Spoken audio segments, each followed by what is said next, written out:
Hello. It's my honor today to brief the Missile Defense Agency's fiscal year 2015 budget and the overview of what we're submitting and requesting. In fiscal year 15, the Missile Defense Agency will request $7.459 billion to deploy interceptors, sensors, command and control systems that constitute the BMDS and provide us U.S. Homeland Defense and regional defense as well for our deployed forces, allies, and friends. The agency is requesting just over $37 billion in fiscal year 15 to 19 in the fit-up. The budget protects both Homeland and regional defense priorities. For Homeland Defense, in response to the recent threat developments, the Department increased the number of GBIs by 14 last March with Secretary Hagel's announcement. We maintain that commitment in this budget with 44 GBIs to be fielded by 2017. In addition, we will execute a return to intercept flight test in the third quarter of 2014. The focus of the test will be the GMD system reliability and GMD performance. Last year, MDA began refurbishment of Missile Field 1 in Fort Greely, Alaska, to develop the silo capacity and support the emplacement of additional GBIs. We continue to emplace GBIs in Missile Field 2 in this budget, conduct GBI component testing, and refurbish currently deployed GBIs to test and improve their reliability. MDA will continue to acquire GBIs to support GMD operations, testing, and spares, GBIs in Missile Field 1 and Missile Field 2 as we progress to 44 by the end of 2017. MDA continues to fund operation sustainment of the GMD weapon system with operation and maintenance defense-wide funds. We will take additional steps to keep pace with the threats to the U.S. homeland in line with the Department's priorities. We have requested $99.5 million to initiate the redesign of the exoatmospheric kill vehicle for GMD. The redesigned EKV will be built with a modular, open architecture and designed with common interfaces and standards, making upgrades easier and broadening our vendor and supply base. The redesigned EKV will increase performance to address the evolving threat, improve reliability, availability, maintainability, testability, and producibility, and increase in-flight communications to improve the usage of off-board sensors and situational awareness to the combatant commanders for enabling new tactics and weapons doctrine. The budget also requests $79.5 million to begin development of a long-range discriminating radar. The new LRDR is a mid-course tracking radar that will provide persistent sensor coverage and improve discrimination capabilities against threats to the homeland from the Pacific Theater. The new radar will give the sea-based X-band radar, the SBX, more geographic deployment flexibility for contingency and test use. We're also requesting $122 million for discrimination improvements for the Homeland Defense. The investment will develop and field an integrated set of element capabilities to improve the BMDS engagement capability, reliability, lethality, and discrimination. The combined effects of these investments will be a deployed BMDS architecture capable of discriminating and killing a reentry vehicle with a high degree of confidence, will dramatically improve BMD system capability and warfighter doctrine while preserving inventory. Again, those three efforts need to be thought of together: the EKV redesign, the long-range radar, and improved discrimination, and thought from a system engineering standpoint as a continuum, and us engineering the kill chain from beginning to end. For regional missile defense, MDA will continue to focus on threats from Asia Pacific and the Middle East as we continue to support the European phased adaptive approach to protect our European NATO allies and deployed forces from ballistic missile attacks. The Department met its objectives for Phase 1, EPAA Phase 1, by deploying Aegis BMD ships from the Mediterranean Sea, a land-based radar in Turkey, and command and control battle management system node at the Ramstein Air Force Base in Germany in 2011. The next two phases of the EPAA, Phase 2 and Phase 3, remain on track and will include additional Aegis BMD ships in 2014 and 2015, and Aegis Ashore in Romania in 2015 and Poland in 2018. Aegis Ashore will be capable of launching the Standard Missile Block 1A, 1B, and the 2A when it delivers in 2018. Our goal in EPA Phase 2 is to provide a robust capability against the short-range ballistic missiles and medium-range ballistic missiles by ensuring The system provides multiple opportunities to gauge each missile and threat missile in flight. The architecture includes deployment of the Aegis 4.0, 5.0 weapon system with the Block 1Bs at sea and an Aegis Ashore site in Romania. Romania's site is on schedule and will be available at the end of 2015. In support of EPAA Phase 3, the SM-3 Block 2A, which we are co-developing with the Japanese government, and an upgraded version of the Aegis weapon system are on schedule for deployment in 2018 at the Aegis Ashore sites in Poland and Romania and at sea. The upgraded Aegis weapon system combined with the faster, longer-reaching SM-3-2A will provide the capability to counter more sophisticated threats when compared to the SM-3-1A and 1B, and will extend coverage to our NATO allies in Europe threatened by longer-range ballistic missiles. MDA is also requesting $435 million to procure 30 Aegis SM-3 Block 1B missiles in 2015 for a total inventory objective of 332 SM-3 Block 1B missiles. MDA requests $68.9 million for advanced procurement for long lead items associated with the FY15 SM-3 Block 1B missile buy to ensure timely delivery to the combatant commander. And we'll be making that request to the department and obviously to the Congress. For 2015, MDA is requesting $464 million for THAAD procurement, which includes the purchase of 31 THAAD interceptors. That puts us on a path for an additional THAAD battery based on warfighter demand and operational need. We will continue to enhance THAAD's ability to operate through post-intercept debris, enable launch of THAAD interceptors using sensor data provided by other BMDS sensors, and maintain capability against the evolving and current threat. We will also deploy a second forward-based TPY-2 radar in Japan, improving both homeland and regional defense capabilities.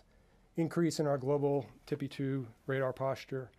We will build and improve the C2BMC infrastructure at fielded sites as well. In addition to continuing the enhancement of global BMD survivable communications and operations of the C2BMC at the fielded sites, in 2015 we will integrate overhead persistent infrared data to support queuing of BMD sensors worldwide. We will also improve sensor data integration and battle management in C2BMC to support Aegis BMD queuing and launch on and engage on remote capability. We are developing fiscally sustainable advanced BMD technologies in the advanced technology line that can be integrated into the BMDS to adapt to threat changes. Our investments are focused on technology that brings upgradable capability to the warfighter, determined by system engineering, which permits us to evaluate and determine which emerging technical solutions will best fill the gaps in the BMDS and enhance overall BMDS capability to the warfighter. The goals of our investments are to deploy a future BMDS architecture to more enable of discriminating and intercepting the reentry vehicle with a high degree of confidence and to allow the warfighters to dramatically improve their shot doctrine. The budget continues MDA's longstanding commitment in support of the Israeli defensive efforts to include the development of David Sling weapon system, upper tier interceptor, Arrow weapon system improvements, and the procurement of the Iron Dome weapon system. MDA is working with the Israeli Missile Defense Organization on these programs to include the delivery of Iron Dome batteries and interceptors and long lead procurements for David Sling and upper tier interceptor. Working collaboratively with the independent testers and services, MDA follows a rigorous integrated master test plan and continues a robust flight test program using operationally realistic conditions to demonstrate our capabilities, as we did in FT01 last year. Robust testing demonstrates our capability while further enhancing warfighter confidence in the performance of the BMDS. My view is the FY 2015 budget balances capabilities and risks to deter the aggression, protect the interests of the United States and its allies, respond to warfighter requirements, pursue cost and operationally effective capabilities against the future threats to advance the missile defense priorities of the administration. Our request for this budget is $7.459 billion. And I'll just end with, this is a very good budget for missile defense and addresses the gaps that I see as the relatively new director. With that, I'll take your questions. Let me start back here.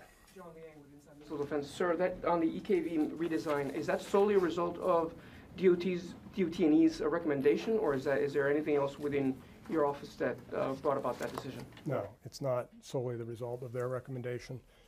There's been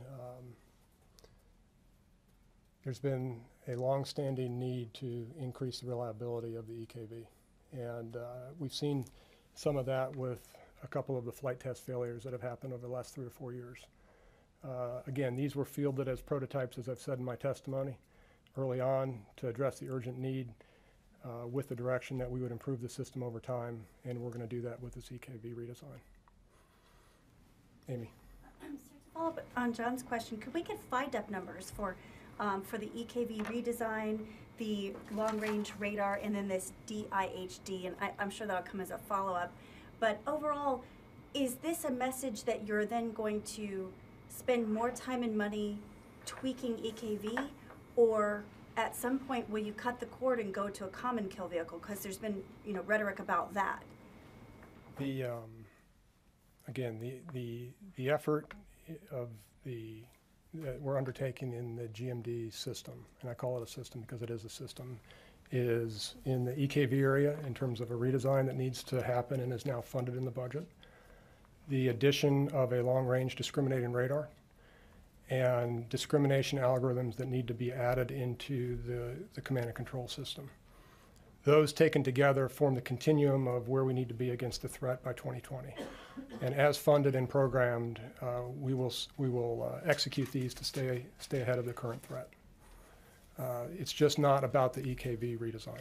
Gotcha. Okay. And so then, is there still a plan to move forward with a common kill vehicle? Is that a separate? There's a separate line in the budget called Common Kill Vehicle Technology, and I'll get the exact number. It's roughly $26 million in fiscal year 15 that will continue to breed the technologies and improvements that will feed not just an EKV, but potentially the kill vehicle of the SM-3 and the THAAD system as well. Andrea. So just to follow up on all of that, Amy's question about the FIDUP numbers, we'd really like those. If you're asking us to look at that as a group, maybe you want to just give us a big... We'll get you the exact streams for all three. And how much money is in the budget for the acquisition of these additional ground-based interceptors, and what kill vehicle will go on top of those ground-based interceptors, since you've acknowledged that the ones that you have are not adequate? We've acknowledged that, I'd parse your word in terms of adequate. We acknowledge that there are reliability improvements, producibility improvements that are required to get these out of the prototype nature into a reliable, producible, quality design that is paced to the future, pacing the threat to the future. The budget, to answer your question directly, for procurement has money for procurement of GBIs starting in 16.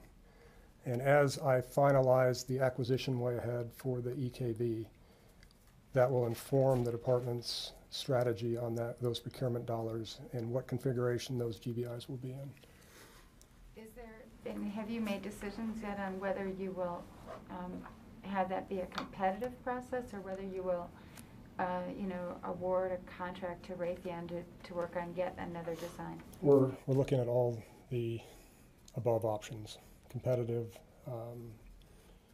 modification to the existing EKV, and others as well. Limited competition. There's a whole range of acquisition options that we'll analyze. Through the CKV program that was funded this year, we've got 3 very viable industry concepts that my team will be taking on a briefing this month on, forming the recommendation to me in the department. Yes, sir. Yes, thank you. Dan Lamott with Foreign Policy. Russia's aggressive actions over the last week have raised some questions and some calls on Capitol Hill to potentially move up the date, if possible, for the missile sites in Romania and Poland. Is that feasible, and are you satisfied with the project as it is in light of everything new? I'll leave the feasibility question to policy and state in terms of the direction that we may or may not receive. It's in their line, not mine. We are working aggressively to meet the program record timeline. And it would be speculation for me today to comment on the ability to accelerate. We'd have to go look at it. Tony. This new kill vehicle program, you're undecided whether you're going to compete it or not, or what the acquisition strategy is. That's correct. As a prudent person, a prudent taxpayer would ask, why give it to Raytheon if the last 3 of their warheads have failed in testing for whatever reason? It's a good point. And that will be undertaken when we review options. That decision is not just about cost or technical or schedule. It's about all three that we have to account for when we make the recommendation to me and the department. One follow-up. What's the status of your failure review board findings of the July failure? When do you think you'll have them soup, basically, and when will the next CE2 test take place? The failure review board is ongoing still. We are narrowing in on the root cause. It would be premature for me to discuss today, but I'm confident that we'll understand that in the next few weeks enough to have accounted for it in the next intercept test if it applies to the CE2. And we're marching towards a summer test of the CE2 on schedule. If it was a quality issue, would you know that by now? I wouldn't. I would know that, and it's not a quality issue. All right, so it's more like a design, a cosmic design issue that you didn't anticipate earlier or something? As opposed to me addressing today, I'd like to discuss all of the aspects of the fault tree that were analyzed in a very rigorous fashion. But not a quality issue, like a battery thing or some screw-up? I can say that it's not a quality issue. Andrew. Just to follow up on the question of the what happens next with the interceptors in terms of the redesign. I understand that you had independent commission that has been reviewing this, that has concluded that there was poor engineering. Frank Kendall spoke at a conference last week and talked about bad engineering on the system. And we didn't really get a chance to talk with him much more about it, but can you say anything about the engineering approach and whether that reflects on the, Boeing's handling of the GMD program, or whether that is meant to talk about the work of Raytheon on the EKV? Okay, to me, and I'll answer this in about a minute, but it probably requires about a couple hours. Let me take you back in history. When these GBIs were ordered to be fielded through NSPD 23 in 2002, the direction and the written direction was, and I can pull it up for you, to get these things into the field to counter a very real threat that the administration was concerned about. Everybody knew that they were prototype in nature, and that decision was made to field the prototypes because some defense now was better than defense much later. So administration made that decision, sound decision at the time, but in order to rapidly field, what was done was the system engineering cycle was cut short. And that risk, I think, was understood by the department in terms of what that meant, and that eventually there would be reliability improvements and other improvements necessary to the prototype interceptors, and those have been made over a period of time. And the final step now is to step back, given the direction from Secretary Hagel last year to go back to 44, to go to 44 GBIs, to now look at this from a bottoms-up design standpoint and not just keep making reliability improvements on the margin. I think that, and I know what Mr. Kendall meant, the bad engineering is that we stopped, or we cut short the design cycle, and that had risks, and some of those risks are surfacing in a couple of our flight tests now. And I think given a full design cycle, a full failure modes and effect analysis, and all of the things that are part of a developmental missile program, that some of those could have been avoided. Can I just follow up on your answer to Tony's question about the factors that influence your decision? Given the threat environment, given the fact that the administration is recommitted to the 44, again with this budget document, is there even scope to have a competition for EKV? The ballpark people say is 5 years to develop a new kill vehicle. There's always time to compete, if that's the right answer. And again, I'm going to be weighing cost, schedule, and performance in that decision. And, you know, getting to 44 is unaffected by this redesign. After the intercept test this summer, there is interceptors that are under contract and in various stages of integration, which we will begin accepting upon the successful completion of the intercept test. So it's a matter of how do I balance the schedule risk of interceptors beyond 44 for the test program, the reliability program, and the future needs of the warfighter.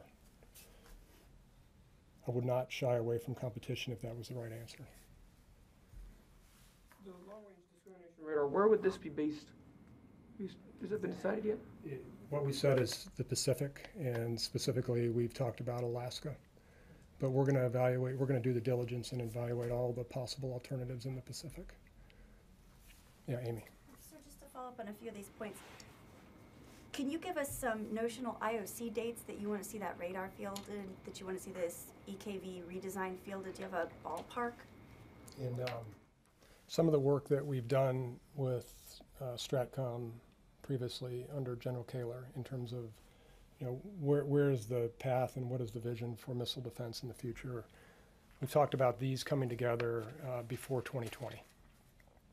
And is that threat-based, or is that more a response to the reliability issues? Or Threat-based. okay. And then if you could elaborate a little bit, the test this summer, you just mentioned just now, it will include CE2. Do you expect for that to be a head-on engagement, or more a slightly easier, you know, at-angle engagement? Not proper for me to talk about that in this forum. Okay. Discuss moving the TPY-2 to Japan. As I recall, that one's coming out of Vanderbilt. Vandenberg. Boy, I'm somewhere else today. So is there any thoughts to replacing that one? Is there any funding in the current budget or in the fit-up to buy any additional TPY-2s? There's no funding in this year's budget for additional TPY-2s. The radar will go as scheduled to Japan by the end of the year.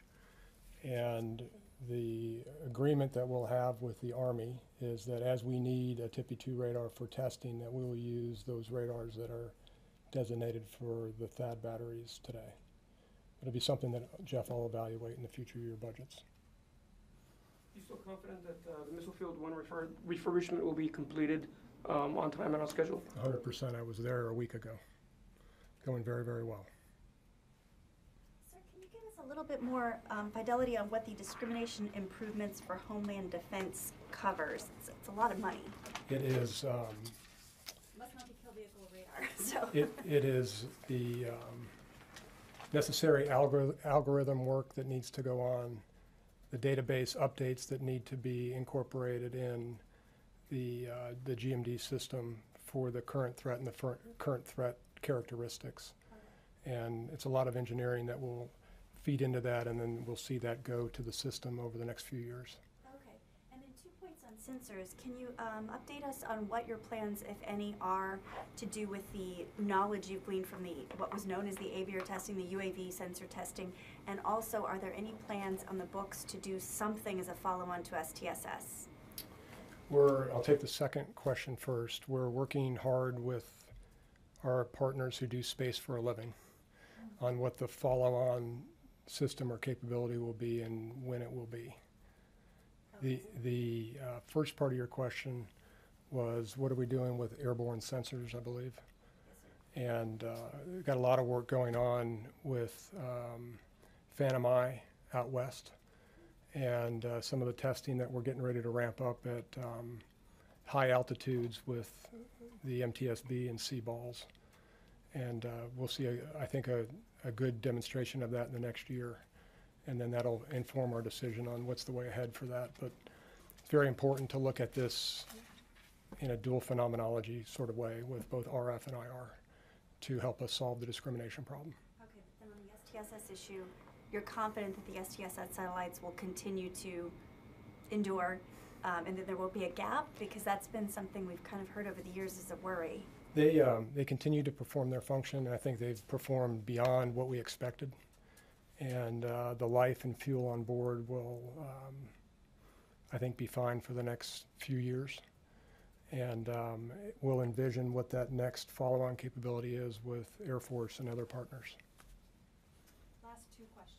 Good, again, and then I'll come back to you, Andre. I know what a rocket motor is. I know what a circuit card assembly is. On SM3 Block 2B, what's an integrated door assembly? Forgive me. Good plain English. Integrated DEWAR It assembly. is associated with the guidance system. And last question. Just on the regional, there's been a lot of discussion about kind of regional missile defense, and there was a lot of talk, and the president has now approved, for instance, weapon sales to GCC, the Gulf. Can you tell us at all about how that factors into your strategy, and given that budget constraints, missile defense is actually seeing an increase in funding versus other parts of the budget that are not. To what extent do you see partners stepping up? The president is going to be going to Saudi Arabia fairly soon. A lot of those countries have already bought piecemeal parts. What's happening now in terms of binding that together into some more effective regional missile defense? So take it in two parts. First, the dialogue and effort with the GCC is going very well. I was there a month ago and visited various countries. Our case with the UAE is progressing for the 2 THAAD batteries that they're procuring. We're in discussions with other countries about future procurement needs and requirements, and carrying the message that we need in both the Gulf region and the European region, we need our allies and partners to step up and contribute, and they are. We can't do it alone, and we said that, and that's why there's great benefit, for example, with us and THAAD in these countries. It helps us in the U.S. to get our production price down as well, to couple buys like we did in the last THAAD buy with the UAE. And I'm confident that those discussions will bear fruit. The second part of the discussion is an excellent point in terms of you can procure the system, but until you go work on interoperability and integration, they'll operate a very standalone. And I would say that's a challenge of us in that region and NATO as well in Europe to go work on that problem. It's not an easy problem. It involves policy changes, information sharing agreements, and everything else, but that's the next hurdle that we must tackle. Do you have a time frame for when those, you'd like to see that resolved, or are there We meetings? we want to make some positive progress on information sharing by 2016 and step through hopefully additional partner procurements along with improving that between now and 2020.